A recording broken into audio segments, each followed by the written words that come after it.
good evening, and welcome to QI for an episode which is all about justice. Members of the jury, the just Brian Cox.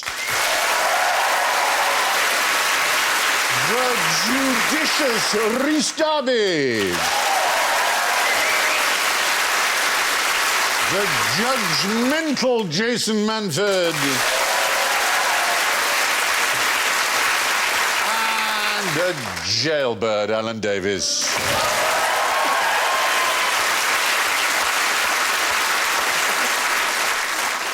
Well, in case I nod off during these proceedings, you all know how to catch my attention. It's with a buzzer, and Jason goes. Brian goes. All rise. Rhys goes. Order! Order! And Alan goes.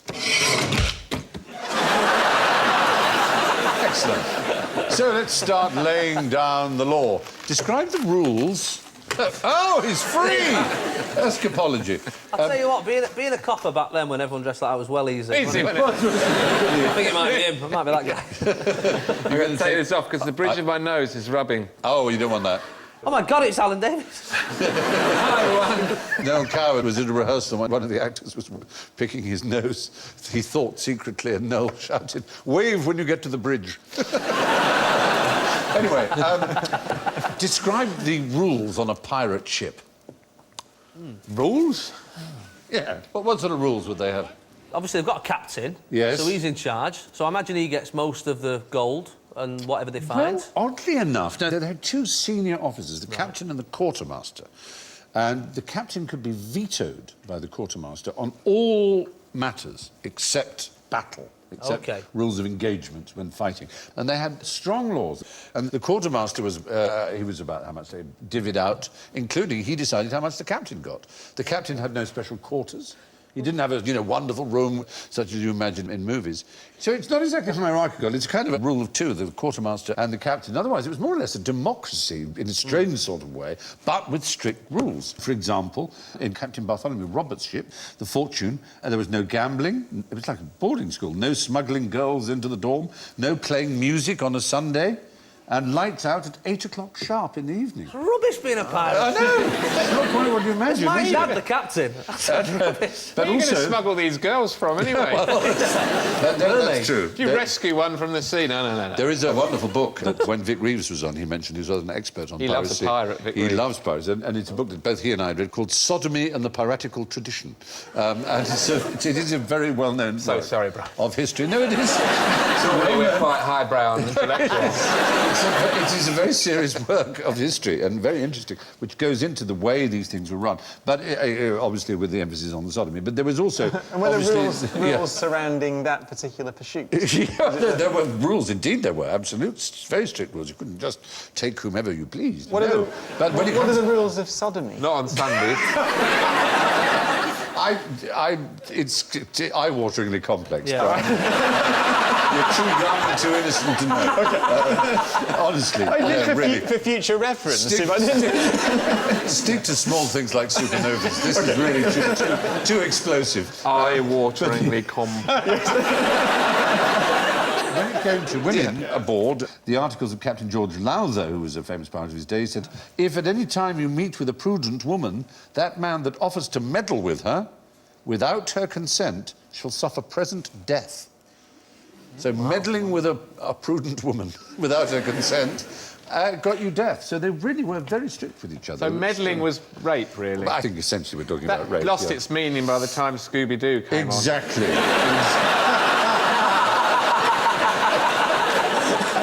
Why you pesky kids haven't meddled? Notorious gang rapists. That's just terrible. I'm ashamed of you. Do they have pirates in New Zealand? We've been attacked by pirates on occasion. You didn't have anyone transported to New Zealand like Australia? No, it was a destination of choice for those seeking adventure and death. Nothing's changed. Nothing much has changed, no, exactly. Why is the pirate voice similar to the farmer's voice? Why? Is there something... Arr! Get off my land! There's one man responsible. Do you know who it is? It'll be a film actor. Yes. Oh, OK. Treasure Island. He played in a great performance of Treasure Island. And in fact, Tony Hancock, the great comedian, he first started out as an impersonator of this actor. Lawton. No, not quite as well known as Lawton. In his own day, he was very, very well known, but now less well known. Anybody? Someone, we've mentioned on QI before. Hang on a minute, The chances of Alan remembering it are... Someone in the front row saying, you've done this! This fact. This was on Dave on Tuesday! New facts! New facts! Yeah, well, it was Robert Newton, anyway. Robert Newton. Thank you, yes. Robert Newton. Robert Newton is the right answer, but it doesn't count because we've had it before. There we David are. Prowse almost did that, didn't he, to Darth Vader? He has a West Country accent, didn't he? Yes, and he he did. famously thought that he was going to be used, didn't he? Yes. With his West Country accent, he got redone. I am by your James Earl father. Jones. Very upset. I'm your father, and I'm your brother as well. Sorry for when I tore there. Joking. Well, see? Darth Vader on a big tractor. Trundling down the corridors of the Death Star, chewing a bit of straw. Darth. Mr. Darth to you. Mr. Darth. It's, yeah, anyway. You know the skull and crossbone flag? Yes. Do they really have that? Because, I mean, that's really giving Hell, it away, we isn't definitely it? covered that in the last Oh, series. really? I must have missed that. Alan will tell you all about it. Go on. Jolly Roger. Well, yeah, everyone knows it's good. Or is that a proposition? Maybe later, Alan. It's been 10 years, Stephen, and I've finally come round to it. Hurrah, It's at time last. for a Jolly Roger. An eye-watering Jolly Roger. All right, now, what's the difference between a Californian prison and a medieval dungeon? Now you can see we've very cunningly placed the Tower of London, which is a medieval dungeon, or part of it is, next to Alcatraz, which is, of course, a famous Californian prison. Is it anything to do with the fact that you can't get out? Alcatraz is famous, isn't it, of being like... prison. No, not out of prison. How'd you get out of prison? If you're popped in a dungeon, you're given manacles, like you had earlier, and you're given board and lodging, essentially. And we go on today about prisoners having to... It's like a hotel, and look how much it costs the government. Well, in the medieval Oh, days... they made them work. Not just made them work, they made them pay. They had to pay for their manacles. Wow. They had to pay for their foot gyves. They had to pay for their everything. They had to pay for their accommodation. So they had jobs. Well, no, that was the awful thing. A lot of them, pretty obviously, were not very rich. So what happened was that they usually then ended up in debtor's prison because they couldn't afford to pay the fee. Is that a picture of the returns desk? I don't like that. These are a nightmare. They really hurt. But yes, I mean, when they closed the Fleet prison in the 40s, they discovered some people had been there for 40 years for what was a small debt they couldn't repay.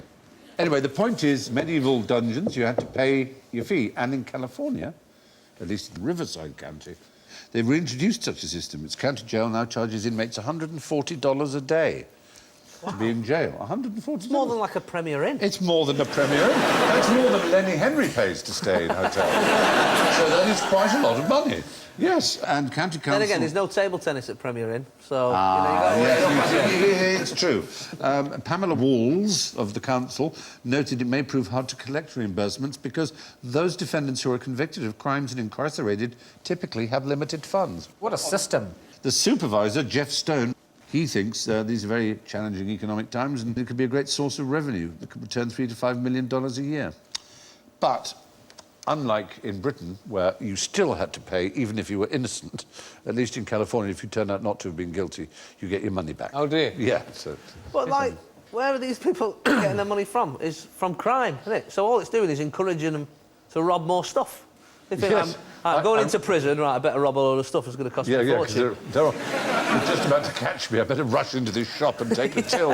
It's true. They can work once they're in prison, though, can't they? From in prison. Oh, indeed, in most prisons, Yeah. there's work. When I was in prison, You can set up a little lemonade stand or something in the basketball court and, you know. I had to paint soldiers when I was in prison. I was in prison when I was Like toy 18. ones? They were little toy soldiers. Oh, wow. So it was quite sort of relaxing work. Then I was put on the polishing the corridor duty, which was not so pleasant. When were you in prison? I didn't know you... Did you not know? Oh, I have a checkered past. There's a can of worms. 4 years ago now. We've moved on, Brian. We've moved on. Many people believe I should still be. You're going to be an institution for several years and you come out in debt. Yeah, I It's should rather like being a student. Yes, exactly. Very well put. That is basically what students... Except you learn probably a lot more in prison than you would. You learn a trade. That all sort. You get a trade, you come out with a trade. Useful trade. Bouncing. You learn how to be a bouncer. Don't take this question personally, Alan. I didn't write this question. All right. OK. Now, what sort of person would say that Alan has a very small penis? I'm sorry? My wife. No! And this is a legal question. It is very much a legal question, yes. Oh, OK. I'll tell you the world we're in. We're in the world of defamation, all right? Let's say I was to write a novel about someone who presented a quiz show called K.I., who was called Simon Dry, and he had a regular sidekick with curly hair who was called Andrew Devons and had a very small penis. The idea is that he'll never sue because he'll never say, this is obviously based on me. Because no one will say, it's obviously based on me because my name's like that and I've got a small... Oh, hang on. So that's the idea, is that when you want to slander somebody, you put in certain things that they would never admit to. They'd be too embarrassed to say that it's like them. There was a writer who was snubbed by Martin Amis, the great novelist. That's Martin Amis. Peter James was snubbed by him, and he got his own back by creating a character called Amis Smallbone, whose manhood is compared to a stubby pencil. And presumably Martin Amis does not sue. Was it Martin Amis? Who was it who wrote about Norman Mailer and put a little sort of to the appendix, you know, to the index, because they knew that Norman would always look. And That it was just said called Norman Vidal. Mailer, and it said, yeah, hi, Norm. That's right. It's a bit like that Jewish joke, isn't it, about the will being read out, you know, and to my brother-in-law Louis, who always wanted to be mentioned in my will, hello, Louis. There are... So how do we get away with that as stand-up comedians when someone heckles you and you have a go back and you say something in front of a room of, you know... Well, it's a kind of understood contract between an audience and a comedian that someone heckles and you go, if I want any shit from you, I'll squeeze your head or whatever. Yeah, yeah. You know, What's that?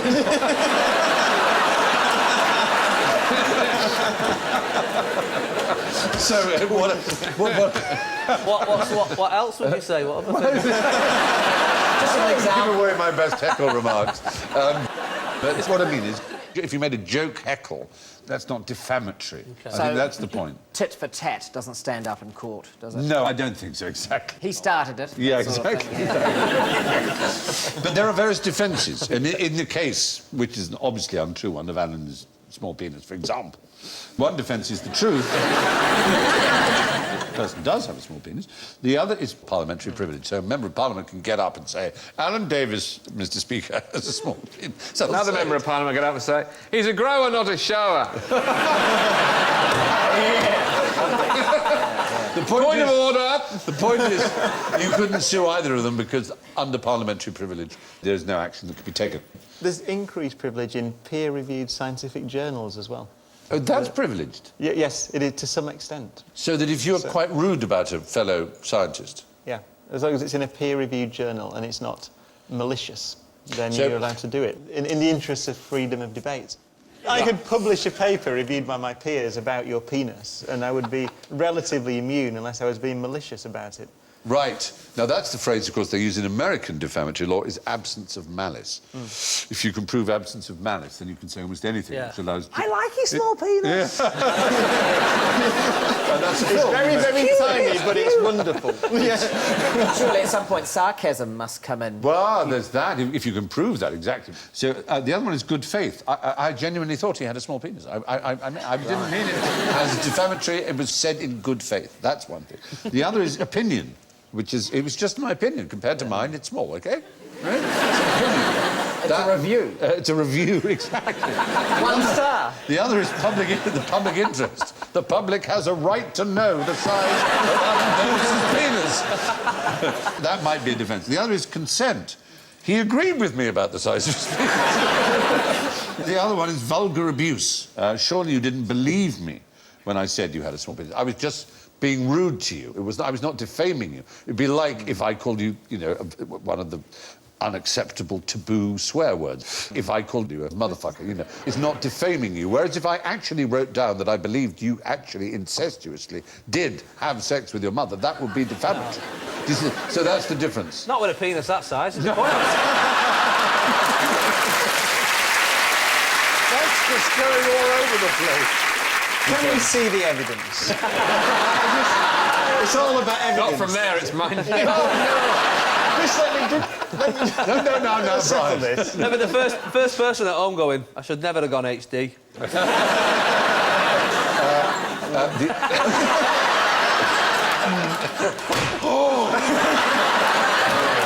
Rise.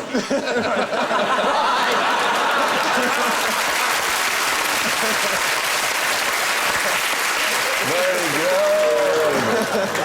Thank you. Thank you. There is a... Is this on BBC Three these days? So sorry, I'm Brian, I know. Anyway, that's the point. Saying a character isn't very well hung could save you from a libel action. Which reality TV format was invented by Charlemagne's father? There's a picture of Charlemagne. Big Brother? It's not as well as Big Brother. All I will right. give you a clue. Celebrity Big Brother? On Channel 5? I'm a king, get me out of here. That'll cover it. I can tell you it was presented by Dale Winton. Supermarket Sweep? No, Total Wipeout? What else has he done? Oh, yeah, you're pretty good. You're good. Yeah, on... I know the workings Big of... fan. Yeah. yeah. You're good on Dale. Yeah. You probably don't know who Dale Winton is, do you? Chap or lady? Audience, behave. He's a very charming gentleman, Mr. Winton. Well turned out, crisply well turned out gentleman. Very nice man. Who was his father then? Well, Charlemagne's father is a good question. You're unlikely to have heard of him. I'd be very impressed if you have heard of him. He was Count Pepin the Short, unfortunately. But if you go back to... This is even pre-medieval. This is Dark Ages. If you go back to that time, justice was meted out in all kinds of odd ways. One of the odd ways, it was a system of testing, which was called an ordeal. An ordeal. Ordeal. Ordeal. There were various kinds of ordeal. So it's Ordeals by- Ordeal or no ordeal? Oh, no. If only with Noel Edmonds we were talking about, then that would do it. Is he a lady or a man? Is Noel Edmonds... Well, ordeals. This particular ordeal involved... two people had a quarrel, and they both had to make the shape of a cross, see? And stay there. I don't know what that's about. Someone said he's got a small penis. Are you a real doctor? It was called Judicium Crucis, the justice of the cross in Latin. And basically, it's a bit like the school punishments where they make you do that, if you ever did that. The one who just dropped his hands first was wrong. And it happened to the Archbishop of Paris with the Abbot of Saint Denis. Only they would use champions to do it for them. So they would say, you on my behalf, stand for as long as you can in the cross. And in this case, the Archbishop of Paris won. It's a pity you have to nominate someone. It's- Because if you didn't, you could just pick on old people, couldn't you, in those days? Did you know that? You could have ordeals by tickling. They genuinely had all kinds of ordeals. Ordeals by water, ordeals by fire, and so on. But there is a car game. Is it that one where you've got to keep your hand on the car? Ah! Yeah, and then the last one wins it. You see? Yeah. You do know it. Oh, yes, I do. Dale Winton presented, I think on Channel a bell, 5, yeah. an endurance game show based on a Japanese original called Touch the Truck. That's Dale there. On I'd top love of to it. watch that. That's Just him. loads of people touching a car and then that's it. Yeah. For an hour. For an hour, 81 hours. It's Well, I'd because Sky Plus it and fast forward you- through yeah, it. I was gonna say, it's basically the last one to give up on touching the truck. But it doesn't do anything. You just stand there No, you have to with your touch it. hands. Yeah, it's going 80 mile an hour. That's a game show. You were allowed you were allowed a 10-minute break every 2 hours. and 15 minutes every 6 hours. This is made up, isn't it? if you- No one would... If you fell asleep, you were disqualified, so you had to stay awake. You couldn't just lie on the car with your hand on it, so you had to be consciously touching it. And the idea was the last person left touching it won it.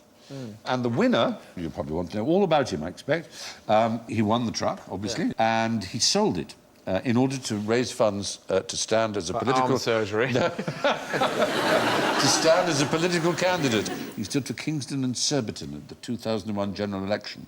There was a turnout of 49,093 people, and he secured 54 votes. Wow. We do it in New Zealand. It's a radio show contest. It quite often happens. Yeah, we're probably the last country still doing it. It's the only way you can get your cars back in New Zealand. Doing it on radio sounds even weirder to me, I have to say. Still touching it? They're still touching it? Do you have to drop Still on touching it? No, they interview the people who are touching the car. So Right. I've got John here. How's it going? Ah, good. I'm still touching it. You know. How many hours now? 7. Anyway, that's it. That's basically a game show inspired by a Dark Ages... endurance test, yeah. Extraordinary, isn't it? What sentence would you recommend in Jedward Justice? Life. I feel very sorry here for Reece. We're giving you all kinds of cultural references that can mean nothing to you. Have you heard of Jedward? Are they judges? They look very young. I believe Irish... Are they twins? They're or just conjoined brothers? twin judges. They're not conjoined. Well, they've done well, haven't they?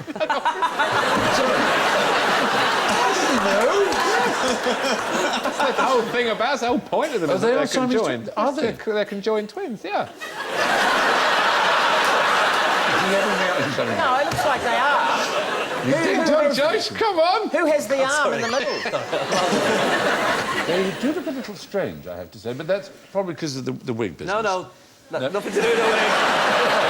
Okay. It's got nothing to do with it. But anyway, there really is such a thing as Jedward Justice. This predates these twinsters. Maybe that's Yeah. where they got their name from, really. Oh, I don't think so, really. This is a town which was originally called Jedward, and then it changed its name to Jedburgh. It still exists. Jedburgh, you may have heard of it. In the northeast. It is. It's on the borders, in fact. It's a border town, and that's the clue, really. The borders, as you know, suffered throughout history. Incursions and raids from rain. England, raiding through Scotland, stealing, and vice versa. And they were often summarily hanged without a trial, and it was known as Jedward Justice. And our name for that, where someone is especially killed without a trial, is... what word do we use for that? Oh, lynch mob. Lynch. Now, where does the word lynch... Why is it called lynch? I have absolutely no idea. Well, there's a claim to the origin of the term lynch, which is a man called James Lynch Fitzstephen, who was the mayor of Galway in Ireland. And he hanged his own son from the balcony of his house after convicting him of the murder of a Spanish visitor in 1493. Wow. So that's pretty bold, isn't it? Wow. That's on a bike. It's extreme. He learned his lesson. He never did it again. No. Did you say hang his own phone for stealing a bike? No. No. What did you think I said? I misheard you because I'm so hungry. I don't know why I can't concentrate when I'm hungry. Killing a Spaniard. For killing a Spanish visitor, yes, Spaniard. He killed... Do you not listen to? No, he doesn't. I'm starving hungry. Are you? And now I can't concentrate because I'm having a blood sugar crash. I never get called up for jury service and you're hungry in the afternoon. What was it, kill a Spaniard or stole a bike? It's quite an important difference. Starving. Can I get an apple? Where did that come from? I don't know. Stole a bike. Your mind was Drifting wandering... up, I was thinking about pasta. When his brain sugar drops, I'm afraid all kinds of weird things start to happen. Well, has no one got something to eat here? Can we not... Are you bringing something down? Here we go, come on. Thank you very much.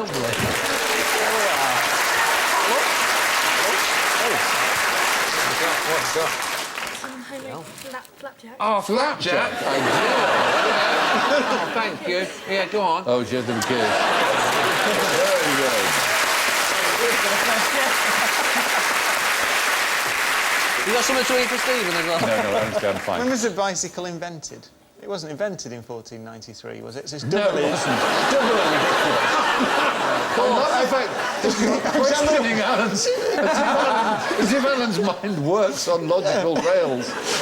You'll be found guilty of that. Stole me bike. You what? I don't know. don't even know what one is. I don't know what it is. It should be just enough sugar to get your mind Yeah. to tell the difference between somebody murdering a Spaniard and stealing a vine. Before the invention of the vine. Yeah, exactly. All right. Let's just do the question again. Come on. No. You won't get away with it that easily. Anyway, moving on. Why should you never leave a judge in a room on his own? He might sentence himself. As it were. As 'twere, yeah. As 'twere, yeah. Well, you're not allowed to. Well, if you're a barrister, you're not allowed to. That's right. I used to work at the Crown Courts in Manchester, and as the accused, and quite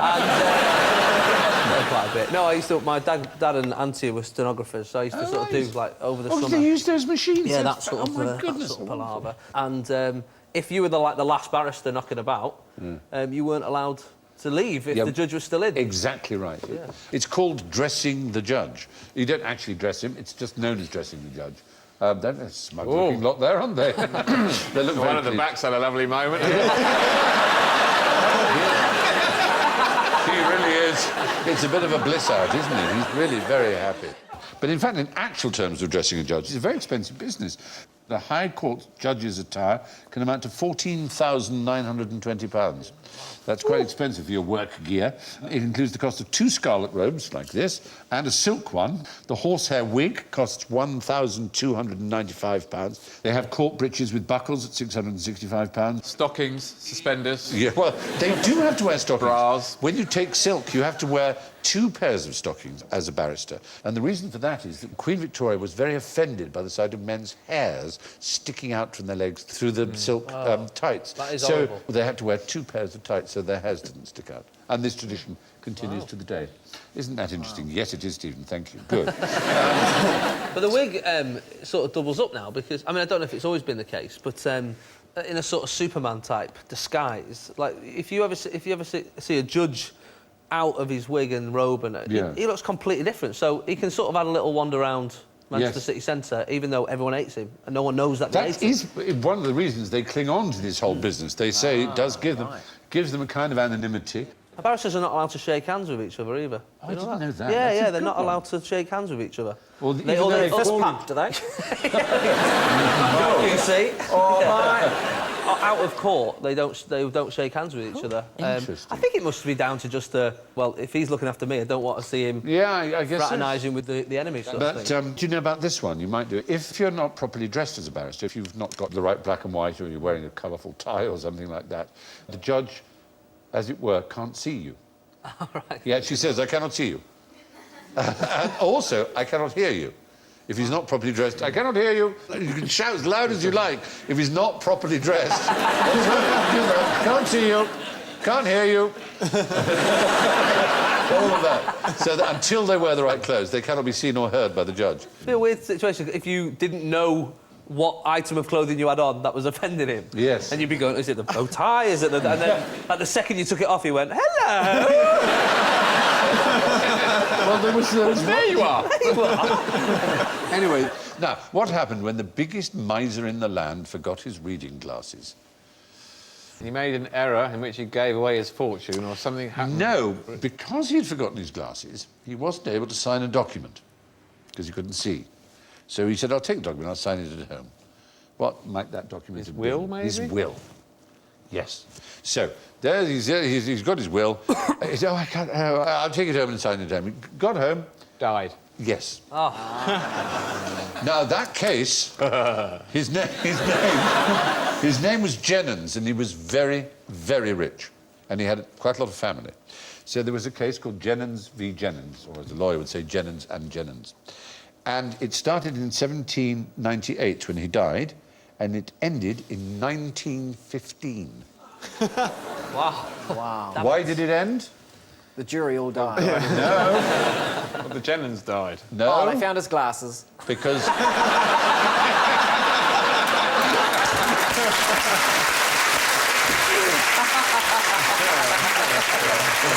He died for the same reason that the fictional version of this case that Charles Dickens made famous in his novel Bleak House, Jarndyce versus Jarndyce, which he based exactly on this story, for the same reason.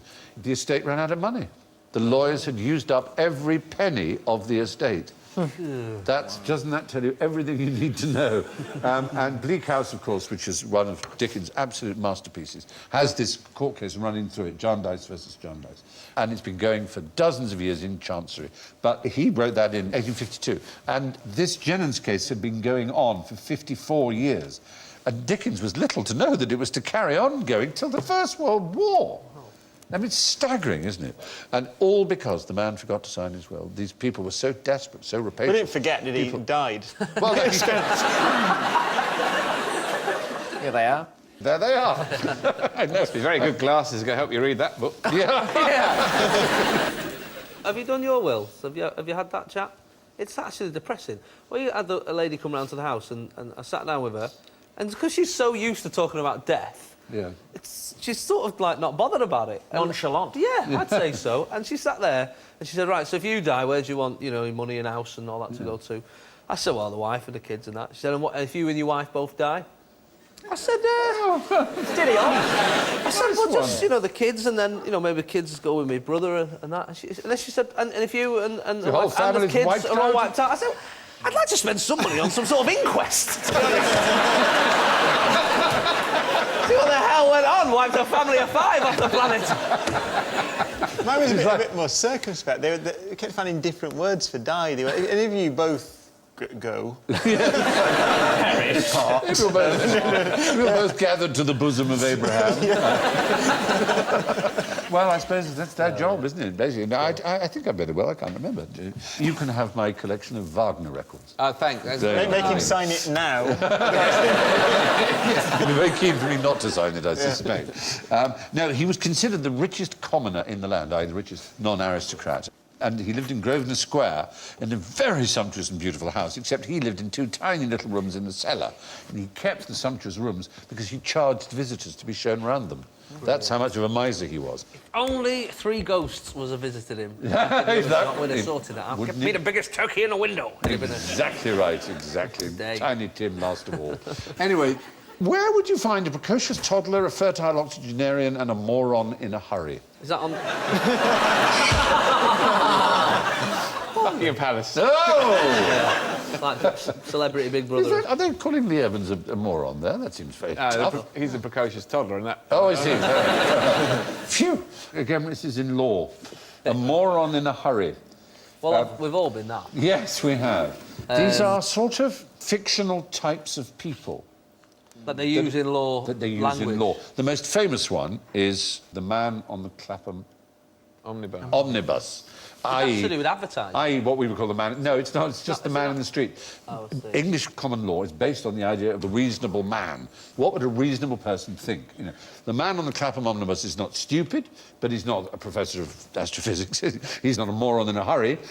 He's just an ordinary, sensible citizen. And that is used as a standard by judges. And a moron in a hurry is used as a standard for another kind of problem in law that might come up.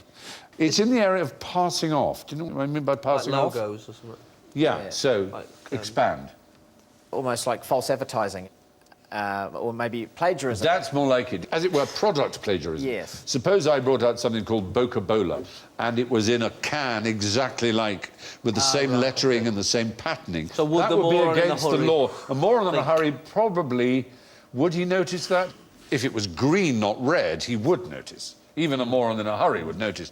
That would not count as passing off. Right. But if it was very similar... and he thought, oh, I'm buying a can of Coke. That's passing off, you know, because you don't have to look very hard. You can just quickly see it seems to be the same thing. Right. So that's just used as a sort of type. Got to be careful there because you've also got people who are not very observant. Well, there is that. You know, I mean, that's me. Are you not an observant person? Well, yes. When I was in the army, there was an observation trail we had to do, and you had to walk through the bush, and they put all these things that you had to go through and have a look, and then when you came out the other end of the bush, the sergeant would ask you, okay, what sort of things did you see? And I told him I saw 3 things, including the cone, which marked the exit. So it was really just 2 things I saw. And there was 17 things in the bush. And one of those was a tank. But You know, my excuse was a lot of it was camouflaged. Yeah. That's good. But I'm not a moron in a hurry. No. Because I took a long You're time. A super moron. 3 times the length A of time. casual moron. Yeah. Yes. So you'd be a fertile octogenarian then. In that. Yes. Well, the fertile octogenarian is a fictitious character that presumes that anyone, even an octogenarian, can parent a child. So they're these kind of archetypes. And What's the kid? Why is she in a mood? because she's toddler, like a fertile octogenarian at the other end of the scale. Oh, OK. To be Goodness. fair, she's not a toddler. She's a bit older than that. She is. She looks jolly cross, doesn't she? Jolly cross. Anyway, not in the realm of fiction and certainly not legal. Can you explain this? 2 people claim to have had sex on the moon. Who are they? How did they do it? Well, they're clearly under the moon. Yes. Amazing. Yes, they are rather, aren't they? Ricky Brunner says not Armstrong and Aldrin. Well, we hope not. So it's not the astronauts. So there's no one that's actually been there. Not on the moon itself. But are there any bits of the rock. moon on Earth? Yeah, moon rock. Yes. In the spring of 2002, an intern at NASA at the Johnson Space Center in Houston, 3 interns, stole the whole safe full of rock samples there.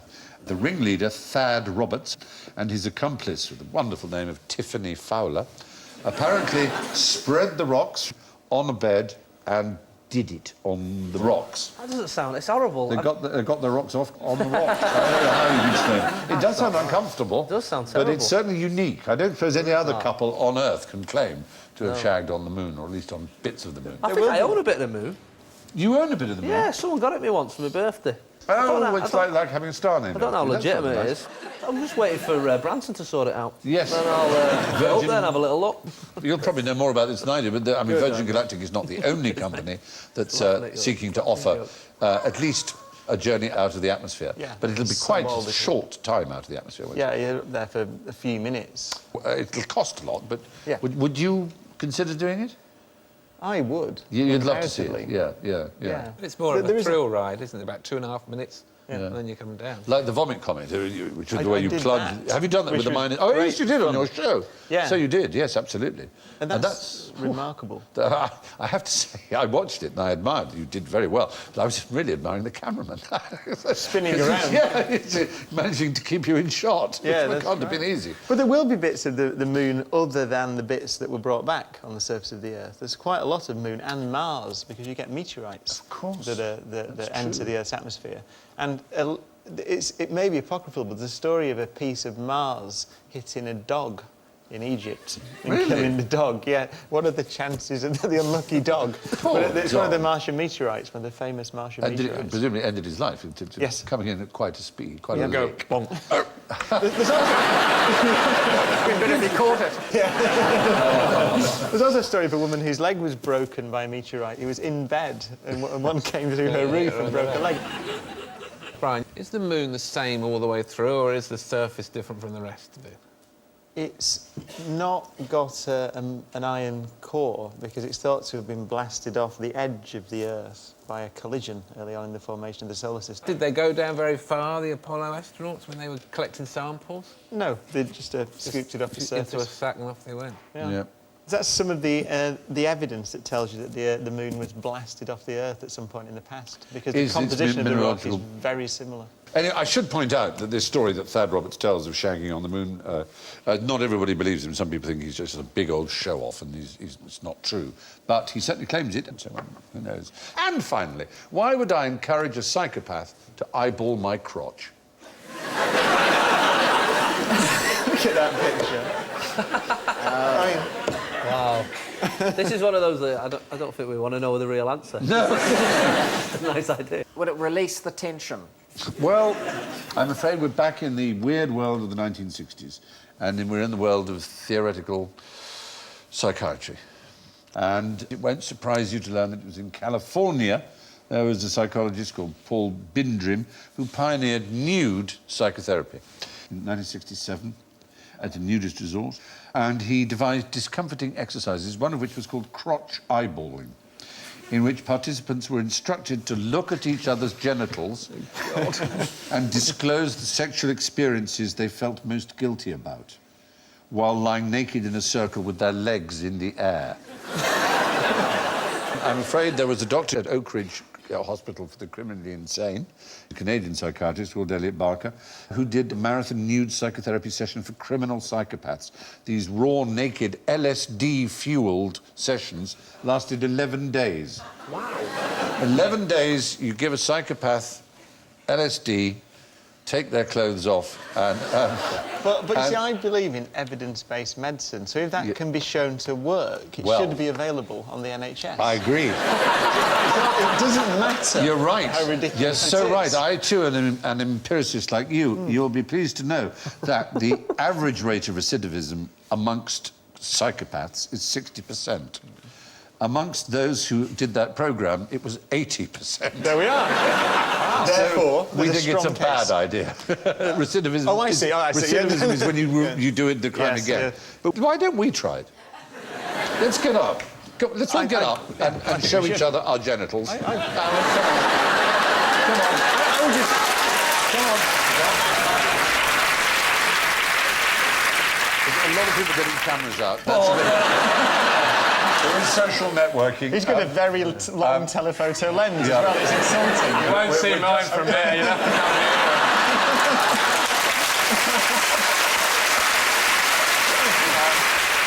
Maybe the audience could take their clothes off as well. You feel good about that? Yeah, I All feel right. more comfortable. OK. I hope the BBC lets us show this moment. So, 1, 2, 3... Trousers off. Oh dear, we seem to have a technical problem. We're working to fix that as soon as we can. And good, it's fixed now, so let's get straight back to QI. Hopefully we haven't missed anything quite interesting. That was very good. That went well. I thought that was very, very good. That was interesting. Very interesting.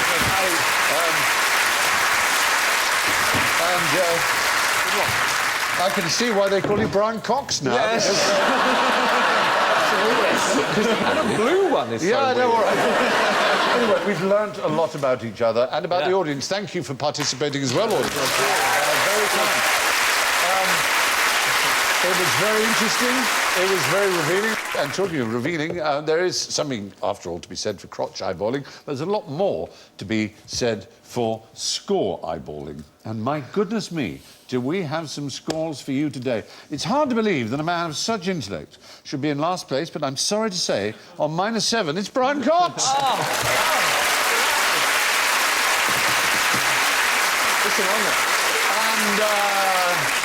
And on -2, Jason Manfield.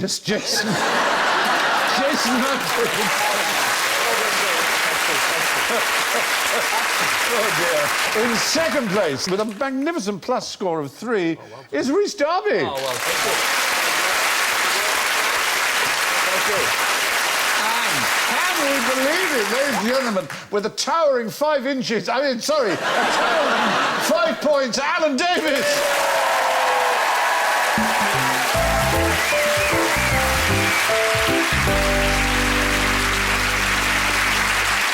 It only remains for me to thank Rhys, Jason, Brian and Alan, and may God have mercy on your souls. Good night.